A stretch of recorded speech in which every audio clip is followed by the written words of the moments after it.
About 80% of women experience morning sickness during pregnancy, and many are looking to ease their symptoms. There are many anecdotal cures for morning sickness, but very few of them have been studied. We'll be looking at some that have and find out why not all women get morning sickness at the time of day you would expect them to. Fun Fact Friday, week 149. Morning sickness doesn't always happen in the morning.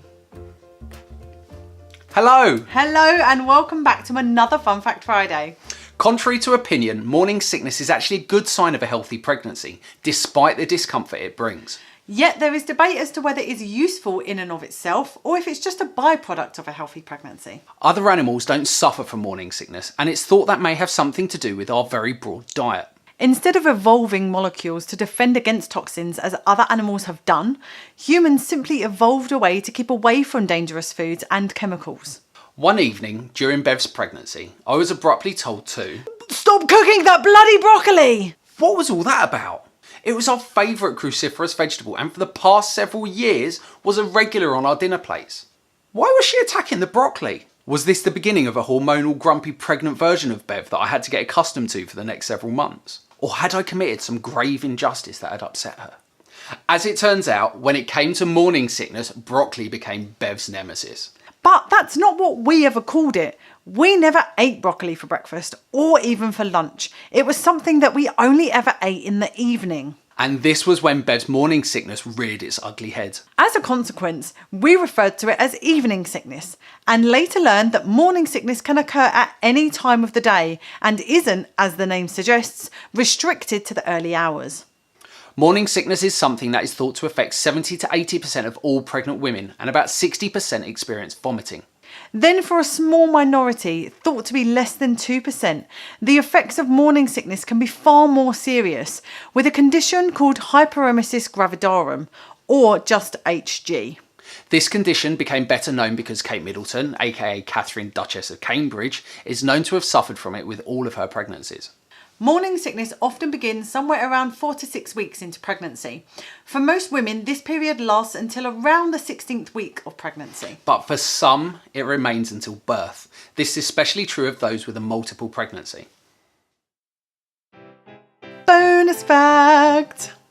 Morning sickness wasn't always associated with pregnancy.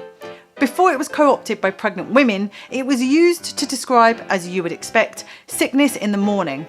Excessive use of tobacco was noted as the cause of one man's morning sickness, whilst a cure was proposed for the morning sickness of drunkards, aka hangovers. Curing morning sickness is the holy grail many expectant mothers seek, but alas, there is no magic cure. There are no studies looking at cures, but there are a few that have been shown to help alleviate mild symptoms. Some studies would suggest acupressure can help, more specifically pressure on one point. Located on the inside of the arm, about 1/6 of the distance up from the wrist between the two tendons. The studies used bands that applied pressure to points on the body, and they found that this point offered greater relief from the symptoms of morning sickness than those located elsewhere. Ginger has been shown in a few studies to be more effective at reducing the symptoms of mild morning sickness. And the researchers noted that it made no difference in how the ginger was prepared, be it fresh, powdered, tablets, capsules or syrup. Vitamin B6, aka pyridoxine, has also been quite well studied. Studies have shown that it's more effective than placebos and has been shown to be similarly effective as ginger in treating mild morning sickness. There has been a study suggesting that antihistamines may help. One antihistamine in particular, doxylamine. However, it has been shown to be more effective when used in conjunction with B6. There are stronger prescription-only medications too, mostly anti-nausea medications. One drug especially was shown to be effective in treating all severities of morning sickness. This drug, called ondansetron, is typically used to treat nausea and vomiting caused by chemotherapy. Then there's a long list of motion sickness treatments, from changing your eating habits to using natural remedies such as peppermint, lemon and chamomile. But there is one natural motion sickness remedy that should be avoided: licorice. Licorice contains a compound called glycyrrhizine that inhibits the enzyme designed to protect an unborn baby from stress hormones. Despite decades of research and its widespread nature, science has yet to fully understand exactly what causes morning sickness. Every one of us is completely individual, and because a pregnancy involves two of us, the variations are near infinite. Because of this, when it comes to alleviating the symptoms of morning sickness, there is no one size fits all, and the thing that worked with one pregnancy often changes with the next. How you deal with your symptoms and what works best for you will be very unique to you and your baby. In Bev's case, eating early became the new normal, and when the nausea kicked in, the simplest thing was just to go to bed. Morning sickness can be mild for some and downright horrendous for others. Do what works for you and your situation, and wherever you sit on the spectrum, remember that morning sickness is considered a sign of a healthy pregnancy. Despite the Absolutely. cuddly toy to do with our very broad range of diet. Let's add extra words in. Instead of evolving molecules to defend against toxins. Do you want to try that again? Yeah, molecules. Hyperemesis gravidarum, sorry.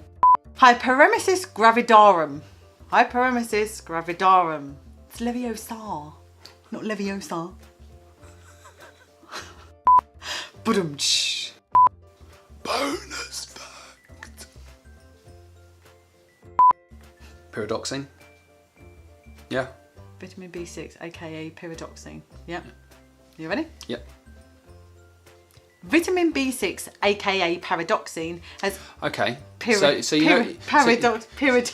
So you know when I said pyridoxine? Pyridoxine, yeah. Of course it's Pyridoxine, yeah, it's pyridoxine. Pyridoxine. No, apparently not. Okay, sorry. Don't ask. I have no idea, and it's my brain. Your brain's rubbish. One antihistamine in particular, doxil. I wasn't ready for that. Man.